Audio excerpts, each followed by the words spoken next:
Hi గారు, welcome to our channel. ప్రస్తుతం మనతో పాటు దాము బాలాజీ గారు, సీనియర్ జర్నలిస్ట్, వారితో ఒకసారి మాట్లాడదాం. సో నమస్కారం సార్. నమస్తే. సార్, జగన్ గారి గురువు గారు స్వరూపానంద స్వామి గారు పారిపోయారు హిమాలయాలకు అని చెప్పేసి వార్తలు ప్రచారం అవుతున్నాయి సార్. ఆయన సెక్యూరిటీ కూడా వద్దనుకున్నారు, ఆశ్రమాన్ని కూడా మూసేశారు, హిమాలయాలకు వెళ్ళిపోయారు అంటున్నారు. అసలు ఏం జరిగింది, ఎందుకు హిమాలయాలకు వెళ్ళిపోయారు, మరి పారిపోయాడు అని చెప్తున్నారు కదా, నిజంగా పారిపోయాడా? మీరేం చెప్తారు సార్? అంటే ఆయన ఆశ్రమాన్ని అయితే క్లోజ్ చేశాడని చెప్తున్నారు. రెండోది ఆయనే లెటర్ రాశాడు గవర్నమెంట్కి, ఇట్లా నేను హిమాలయాలకు వెళ్తున్నాను, రిషికేష్కి, అక్కడ తపస్సు చేసుకుంటాను, చాలా కాలం పాటు నేను అక్కడే ఉంటాను, కాబట్టి నాకు సెక్యూరిటీ ఇచ్చారు కదా, సెక్యూరిటీని మీరు వెనక్కి తీసుకోండి అని గవర్నమెంట్కి లెటర్ రాశాడు. ఒకవేళ సెక్యూరిటీ లేకపోతే ఆయన ఎవరికి చెప్పకుండా వెళ్ళిపోయిండేవాడు, అప్పుడు పారిపోయినట్టు అయ్యేది. ఇప్పుడు కూడా ఏంటంటే ఆయనకి ఇంక విధి లేదు కాబట్టి చెప్పాడు. అంటే ఆయన ఎందుకు నిజంగానే అంటే ఇప్పుడు సెక్యూరిటీ వద్దు, ఆశ్రమం కూడా క్లోజ్ చేస్తానంటే పర్మనెంట్గా ఖాళీ చేసుకొని హిమాలయాలకు వెళ్ళిపోయాడా, అక్కడే ఉంటాడా? ఎందుకంటే ఆయన ఇప్పుడిప్పుడే రానని చెప్తున్నాడు. అంటే ఇక్కడ ఉంటే ఇంకా తనకి ఏమన్నా కేసులు పెట్టి అరెస్టులు ఏమన్నా చేస్తారని భయపడ్డా అనేది ఇప్పుడు చర్చ అనమాట. ఎందుకంటే ఇప్పుడు అసలు హోల్ ఇష్యూ మనం అర్థం చేసుకుంటే జగన్కేమో ఒక ప్రాబ్లం ఉంది. అదేంటంటే జగన్ ఫ్యామిలీలో క్రిస్టియానిటీని ఫాలో అవుతుంటారు వాళ్ళు. కాబట్టి జగన్ క్రిస్టియన్, హిందువులకి వ్యతిరేకి అన్న ఒక ముద్రని బలంగా తెలుగుదేశం కానీ, బీజేపీ కానీ, జనసేన కానీ గట్టిగా తీసుకొచ్చాయి. దానివల్ల జగన్కి డ్యామేజ్ మొదలైంది. ఇతను క్రిస్టియానిటీని ప్రోత్సహిస్తున్నాడు, క్రిస్టియన్ ప్రీస్టులకి డబ్బులు ఇస్తున్నాడు, తిరుమలని కూడా క్రిస్టియానిటీగా కన్వర్ట్ చేస్తున్నాడు, హిందూ దేవాలయాల మీద దాడులు చేస్తున్నాడు, విగ్రహాలు ధ్వంసం, ఇలాంటి ఒక నెరేటివ్ని బలంగా ఈ మూడు పార్టీలు కలిసి తీసుకొచ్చాయి. దీన్ని కౌంటర్ చేయడానికి జగన్ స్ట్రాటజీ ఏంటంటే హిందూ గురువుల్ని ఆదరించడం, హిందూ పద్ధతుల్ని ఫాలో కావడం, హిందూ ఫెస్టివల్లో భార్యాభర్తలు కలిసి కల్పించడం, సంక్రాంతి లాంటివి చేసుకోవడం, హిందూ ప్రీస్టులకు కూడా డబ్బులు ఇవ్వడం, ఇలాంటివి చేయడం మొదలుపెట్టాడు.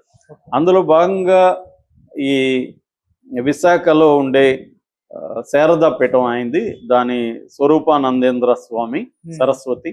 సో ఆ స్వరూపానంద స్వామితో ఈయన స్నేహం చేయడం మొదలుపెట్టాడు. స్వరూపానంద స్వామి కూడా మామూలు కొంతమంది స్వాములకి ఏంటంటే, మామూలుగా స్వాములు అంటేనే సర్వసంగ పరిత్యాగులు, అన్నిటినీ అంటే ఈ లౌకిక జీవితాన్ని కంప్లీట్గా పరిత్యజించి ధార్మిక దీంట్లో ఉండి ధార్మిక కార్యక్రమాల కోసం చేసేవాళ్ళు. ఈ ధార్మిక కార్యక్రమాల కోసం గవర్నమెంట్ నుంచి ఫండ్ తీసుకోవడం, గవర్నమెంట్ హెల్ప్ తీసుకోవడం చాలా సంస్థలు చేస్తాయి. ఇప్పుడు మనకి నేను ఆ మధ్య ఒక 3 మఠాధిపతులతో ఇంటర్వ్యూలు చేశాను కర్ణాటకలో ఒక డాక్యుమెంటరీ కోసం. అప్పుడు సుత్తూరు మట్టు, తర్వాత పెజావర్ స్వామి, ఇలాంటి వాళ్ళు ఉన్నారు. వాళ్ళతో కలిసాను నేను. అక్కడంతా చూస్తున్నప్పుడు అక్కడ ఇలాగా సీఎంలతో కుమ్మక్కయ్యేది, సీఎంలతో అంటగాగేది, ఇవన్నీ కనబడలేదు. వాళ్ళు ఏంటంటే అక్కడ ఎడ్యుకేషన్ ఒక 200-300 ఇన్స్టిట్యూట్స్కి వాళ్ళు ఎడ్యుకేషన్ ఇస్తున్నారు పెట్టి పూర్ పీపుల్కి. అట్లాగే కొంతమంది హెల్త్ వేరే పెద్ద హాస్పిటల్తో వీళ్ళు టైఅప్ అయ్యి హెల్త్ సెక్టర్లో పూర్కి ఇస్తున్నారు.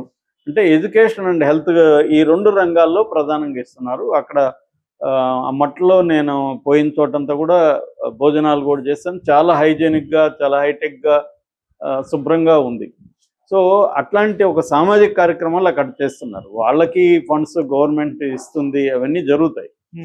అయితే ఇలా లేరు. మనకేందంటే ఇక్కడికి వచ్చేసరికి ఈ స్వాములు, ఇతను కానీ ఇంకొంతమంది స్వాములు కానీ డైరెక్ట్గా గవర్నమెంట్లోకి ఇన్వాల్వ్ అయిపోవడం, గవర్నమెంట్లో ఒక లాబింగ్ చేయడం, ఇది పెరిగిపోయింది.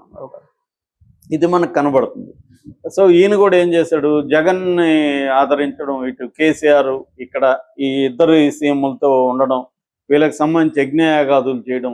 నిజానికి పర్సనల్ వాళ్ళకి యజ్ఞయాగాదులు చేయాల్సిన అవసరం లేదు, సమాజం కోసం వీళ్ళు చేస్తే అది వేరే విషయం. కానీ వీళ్ళు అలా చేయడం, దాంతో వీళ్ళు ఏం చేసేది, వాళ్ళకి కావాల్సినవన్నీ ఇవ్వడం, అడిగినంత ల్యాండ్ ఇవ్వడం, సెక్యూరిటీ ఇచ్చేయడం, ఇలాగా ఏదో వీళ్ళ సొత్తులాగా, జగన్ వాళ్ళ పర్సనల్ సొత్తులాగా, అది గవర్నమెంట్కి సంబంధించింది కదా. సో అలాగా జరిగిందనమాట. ఇప్పుడు ఏంది, తను కొత్త వలస దగ్గర 15 ఎకరాలు జగన్ అక్కడ ల్యాండ్ ఇచ్చాడు. అక్కడ ఎకరా మార్కెట్ రేటు 15 కోట్లు అని చెప్తున్నారు. సో 225 కోట్ల విలువ చేసే ల్యాండ్ అప్పనంగా ఇతనికి ఇచ్చాడు. దాన్ని పబ్లిక్గా ఎక్కడైనా వాడితే జనాలకి చాలా ఉపయోగం ఉంటుంది. దాన్ని ఇతనికి అప్పగించాడు. అట్లాగే తిరుమలలో కూడా, తిరుమలలో మామూలుగా వెరీ డిఫికల్ట్, ప్రైవేట్ వాళ్ళు వెళ్ళి ఇచ్చేయడం, అట్లాంటి చోట కూడా ఈయనకి భూమి ఇచ్చేశాడు. అక్కడ వాళ్ళ నిర్మాణాలు కూడా స్టార్ట్ చేశారు. సో ఇలాగా ఒక దుర్వినియోగం జరిగినట్టుగా క్లియర్ గా తెలుస్తుంది. దాని తర్వాత ఆయనకి Z security why category, Z కాదు వై కేటగిరీ సెక్యూరిటీ కూడా జగన్ ఇచ్చాడు. దాంతో ఇతను ఎప్పుడైతే క్లియర్ గా జగన్ వైపు నిలబడ్డాడో ఆటోమేటిక్ గా తెలుగుదేశానికి, బీజేపీకి, జనసేనకి యాంటీ అయ్యాడు. ఇక్కడ స్వాములకు కూడా ఏదో ఒక రాజకీయ పార్టీతో అంటగాగడం అనేది కనబడింది. దాంతో వీళ్ళేం చేశారు, రాగానే అతని మీద చర్య తీసుకునేదానికి సిద్ధమైపోయింది. అందుకని ఆయన తెలివిగా ఏం చేశాడు, చంద్రబాబు గెలవగానే చంద్రబాబుని పొగుడుతూ మాట్లాడాడు. చంద్రబాబు పరిపాలనా అధ్యక్షుడు అవన్నీ మాట్లాడడం మొదలుపెట్టాడు. కానీ అదేమి పనిచేయలే. ఎందుకంటే గతంలో ఆయనకి ఎంత బ్యాడ్ నేమ్ ఉంది, వీళ్ళకి యాంటీగా ఆయన ప్రవర్తించే తీరు ఇదంతా వీళ్ళు సహించలేదు. దాంతో ఏంటంటే, ఒకటి ఈ 15 ఎకరాలు వెనక తీసుకున్నారు, 2 సెక్యూరిటీని వై నుంచి ఎక్స్కి తగ్గించేశారు. ఎక్స్ అంటే 1+1 ఉంటారు.